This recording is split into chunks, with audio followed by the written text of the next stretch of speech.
خون عثمان کے قتال کا جو سلسلہ تھا نا، اس سلسلے میں آپ کے عمل شریف کی تعریف، آپ کی کامیابی، یہ حضرت عبداللہ ابن عباس کی زبان شریف سے صحیح سند کے ساتھ ثابت ہے۔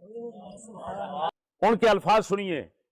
فرمایا جب حضرت عثمان غنی قتل کیے گئے نا تو میں نے ابن ابی طالب سے کہا اجتنب ھذا الامر، یہ خلافت کا معاملہ جو ہے وہ جھگڑ کر لینے سے پرہیز کرو، فستکفاہ، یہ وہی بات ہے جو حضرت معاویہ کی پہلے پیش کی ہے۔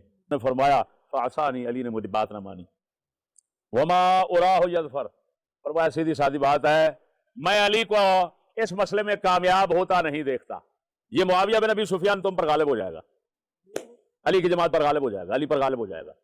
فرمایا کیوں؟ انہوں نے فرمایا قرآن فرماتا ہے جو مظلوم مارا جائے گا، جو مظلوم مارا جائے گا تو ہم نے مظلوم کے ولی وارث کے لیے سلطانہ، قوت، طاقت اور مدد ہم نے مقرر کی ہے۔ آپ نے فرمایا یہ آیت بتا رہی ہے کہ یہ معاملہ سارا ابو سفیان کے حق میں جائے گا کیونکہ اس کے چاچے کا بیٹا مظلوم مارا گیا،